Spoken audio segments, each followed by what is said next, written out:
मेरा तारुआ जब मैं 6 पर दीजिए कुड़ी को तो चल पर दीजिए खेती किसान पर दीजिए ये टीवी तारा तारा चोई उहाँ बरमाया गुरुङ तमु गुरुङ मातृभाषा मात्रै बोल्ने र बुझ्ने बरमाया गुरुङको जस्तै गुनासो गर्नेहरू लमजुङ जिल्लाका विभिन्न स्थानमा भेटिन्छन्। राष्ट्रिय गौरवको परियोजना मध्ये एक 220 केबी मर्स्याङ्दी कोरिडोर विद्युत प्रसारण लाइनको काम त्यसबाट प्रभावितहरूसँग कुनै प्रकारको परामर्श बिना नै सुरु भएपछि त्यहाँका आदिवासी र स्थानीय समुदायहरूले यस्तो गुनासो गरेका हुन्।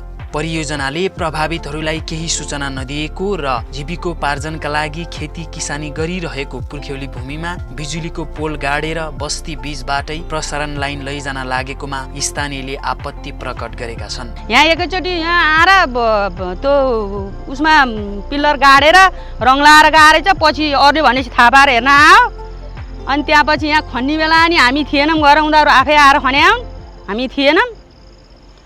हामीलाई केहीमा त्यो बोलाएकै छैन।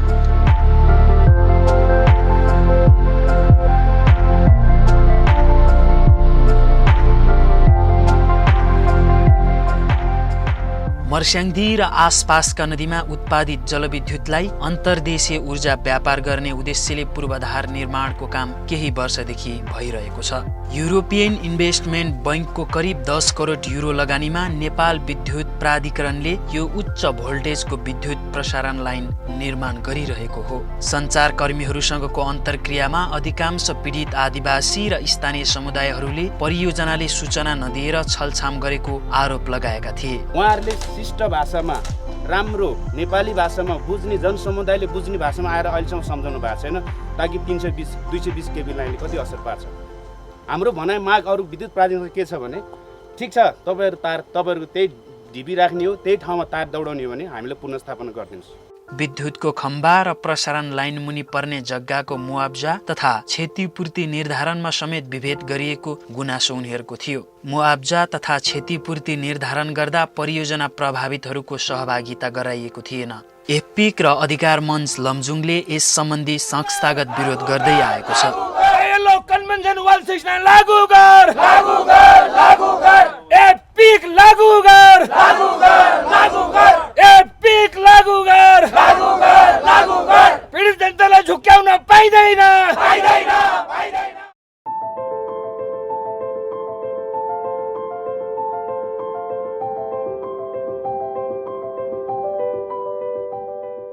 नेपालका आदिवासीहरूको मानव अधिकार सम्बन्धी वकिल समूह लाहुर्निप र एकाउन्टेबिलिटी काउन्सिलको प्राविधिक सहयोगमा सन् 2018 अक्टोबर 8 मा युरोपियन इन्भेस्टमेन्ट बैंकको उजुरी सुन्ने निकायमा उजुरी समेत दिइएको थियो। सो उजुरीमा युरोपियन इन्भेस्टमेन्ट बैंकको लगानीमा निर्माणाधीन नेपाल ऊर्जा प्रणाली विस्तार सम्बन्धी परियोजना अन्तर्गतको 220 केबी मर्स्याङ्दी कोरिडोर विद्युत प्रसारण लाइन परियोजनाले राष्ट्रिय र अन्तर्राष्ट्रिय कानुनहरू र सो बैंकको सामाजिक तथा वातावरणीय मापदण्डको उल्लङ्घन गरेको दावी गरेको छ। यहाँ सुनिन्छ के भने विद्युत प्राधिकरणले बेला बेलामा टोलीहरू घुमाएर र यहाँको सबै समुदायसँग मन्जुरी लिएको छ भन्ने कुराको रिपोर्ट लगेको छ भन्ने कुरा चाहिँ बाहिर सुनिएको छ।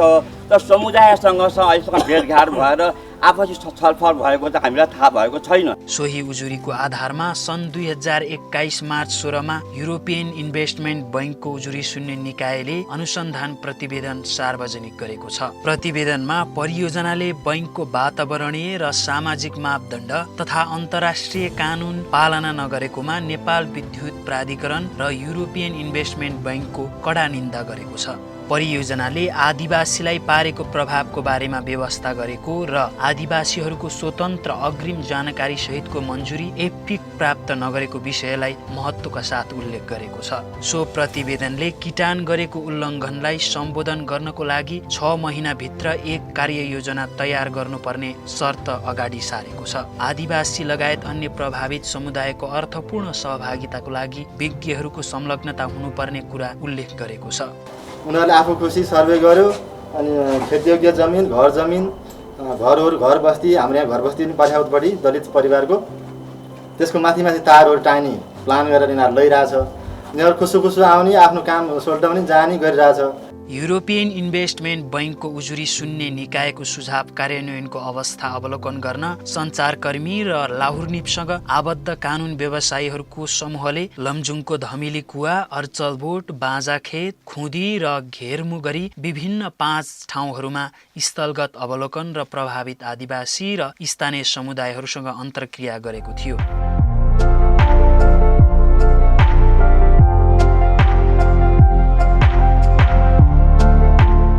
युरोपियन इन्भेस्टमेन्ट बैङ्कको उजुरी सुन्ने निकायले दिएको 6 महिनाको अवधि बितिसक्दा पनि नेपाल विद्युत प्राधिकरण र युरोपियन इन्भेस्टमेन्ट बैङ्कद्वारा नियुक्त विज्ञले स्थानीय सरकारवाला र पीडितहरूसँग सामूहिक भेटघाट, छलफल र कुनै पनि परामर्श आजसम्म गरेका छैनन्।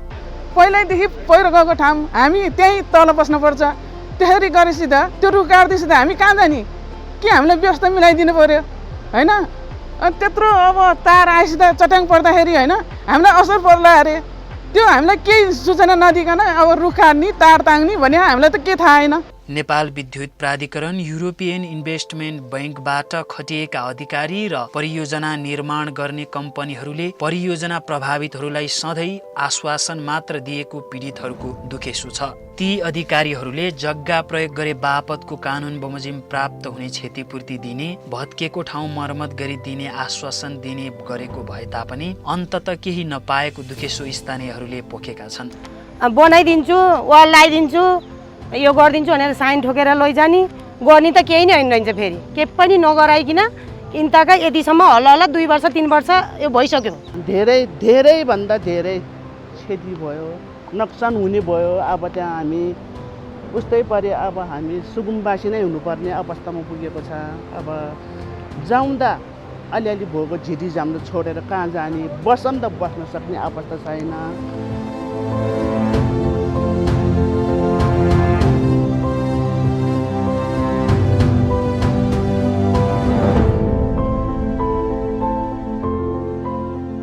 परियोजनाको काममा बाधा आउने भएर स्थानीयहरूसँग छलफल नगरेको हुन सक्ने लमजुङ जिल्ला प्रशासन कार्यालयका सहायक प्रमुख जिल्ला अधिकारीको अनुमान छ। केन्द्रमै आयोजना निर्माण गर्ने बारे निर्णय भएर कन्सल्टेन्ट मार्फत काम भएकोले समस्या आएको उहाँको भनाइ छ। हाम्रो आयोजना जो निर्माण गर्ने मोडल छ नि, त्यो टप टु बटम भएको समस्या आएको हो। Top to bottom, bottom to top हुनुपर्ने ठाउँमा टप टु बटम भएको समस्या आएको हो। अब आयोजना कार्यान्वयन गर्ने चरणमा के अरे आयोजना डिजाइन गर्ने क्रममै अब यो आयोजना यो क्षेत्रमा सञ्चालन हुँदैछ भन्ने हिसाबले हामी सुरुमा त्यहाँको स्थानीय समुदायसँग छलफल गर्दैनौँ। हामी केन्द्रमा आयोजना बन्छ, त्यसलाई इम्प्लिमेन्ट कार्यान्वयन गर्नु कुरा पनि केन्द्रबाट आउँछ त्यो कुरा। त्यो हिसाबले किन उहाँहरूसँग यो आयोजना यहाँ बन्दैछ, हामी यो कामको लागि आएको हो भन्ने त त्यहाँको जनताले चासो राख्छ होइन, बुझ्छ र फाइदा बेफाइदा के हो आदि त सोध्छ उसले होइन। यो चाहिँ अब यो प्रोजेक्ट यो आयोजना कस्तो भयो, यो आयोजनाको चाहिँ भविष्यमा के असर पर्छ, यसले के फाइदा हुन्छ हामीलाई भन्ने हिसाबले फाइदा बेफाइदा हिसाबले स्थानीय समुदायले बुझ्ने भाषामा बुझ्न पाउने गरेर हामीले त्यो चाहिँ त्यस्ता चाहिँ यो काम गर्दैनौँ। हामी सुरुमै केन्द्रबाट चाहिँ आयोजना डिजाइन भएको हुन्छ। परियोजनाका बारेमा धेरै गुनासाहरू आएपछि जिल्ला प्रशासन कार्यालयले विद्युत प्राधिकरण, गृह मन्त्रालय र सिँचाइ मन्त्रालयलाई लिखित गुनासोहरूको चाङ नै पठाएको छ। होइन, हामीले समाधान गर्न सक्ने, जिल्लाले समाधान गर्न सक्ने अवस्था हो कि हामीले समाधान गर्न सक्ने अवस्था भयो त केन्द्रमा चाहिँ त्यसलाई चाहिँ लिखित रूपमा पठाउने लगायतका विषयमा गर्नुपर्छ भन्ने हिसाबले हामीले त्यो कुरा अगाडि बढाएका छौँ। र कतिपय हिसाबले लिखित रूपमा हामीले विद्युत प्राधिकरण, गृह मन्त्रालय र जस्तो छ सिँचाइ मन्त्रालयमा हामीले जनताका गुनासाहरू जति आएका छन् ती गुनासाहरू हामीले सक्कलै चाहिँ कपी जे जति प्राप्त भएछन् त्यो हामीले पठाइदिए अवस्था हुन्छ।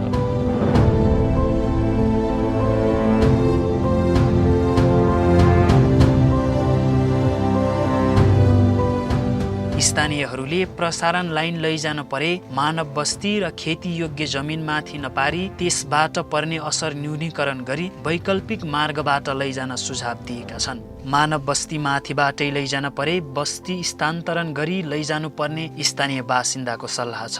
अब हामी घरबार छोडेर त्यहाँ हामी चाहिँ सुकुम्बासी भएर हिँड्ने पक्षमा छैनौँ। हामी जसरी हुन्छ त्यो तार त्यहाँबाट डिभाइड गरेर लानुपर्छ। यदि तपाईँले त्यहीँबाट लानुहुन्छ भने तपाईँले जनतालाई गोली हानेर मार्नुहोस् या झुन्डाएर मार्नुहोस् अनि मात्र तपाईँले त्यहाँबाट लानुहोस्। तबसम्म चाहिँ कोही जनताले चाहिँ एउटा खेतीयोग्य जमिन मासेर र चाहिँ घरबाट छोडेर हामी हिँड्नमा तयार छैनौँ। यदि इआइबीको लगानी भित्र्याउने हो भनेदेखि समुदाय प्रष्ट रूपमा गएर समुदायसँग यहाँ आयोजनाले पार्ने के अरे असर र चाहिँ पर्यावरणीय क्षति र सामाजिक क्षति यी सम्पूर्ण विषयमा तिम्रो चाहिँ नाफा यति घाटा यति यो सम्पूर्ण कुराहरू उहाँहरूले चाहिँ बसेर छलफल गरेर टुङ्ग्याएर अगाडि बढ्न सक्नु भने यो मर्स्याङ्दी करिडोर 220 केबी आयोजना सक्सेस हुन सक्छ। स्वतन्त्र पूर्व सुसूचित जानकारी सहितको मन्जुरी एपिकको प्रक्रिया स्थापित नगरुन्जेलसम्म परियोजना कुनै पनि हालतमा सञ्चालन गर्न नदिने स्थानीयहरूको अडान छ। उनीहरूले परियोजनाबाट प्रभावितहरूको आवश्यकता र अधिकारहरूलाई प्राथमिकतामा राख्नुपर्ने माग अगाडि सारेका छन्। टावर टाँगेर तार लगिन्छ, त्यो क्षेत्रमा पर्ने बस्ती टोल र वनजङ्गल लगायत र मानिसहरू र जीव जनावरदेखि लिएर सम्पूर्ण कुरालाई कतिको असर पर्छ भन्ने कुरो चाहिँ यही रिपोर्टले निर्धारण गरेको हुन्छ। त्यतिसम्म पनि हामीलाई थाहा दिएको छैन कि त्यो गर्दा हामीसँगै परामर्श गरेर गर्नुपर्ने थियो, त्यो पनि गरेको छैन। कसको जग्गामा के अरे पोल गाड्ने हो, कसको घरमाथि तार, कसको जग्गामा तार लाने हो, कसैसँग सोधेको छैन, कसैसँग भेटेको छैन, कसैसँग सहमति परामर्श लिएको छैन, कसैको पनि मन्जुरी लिएको छैन।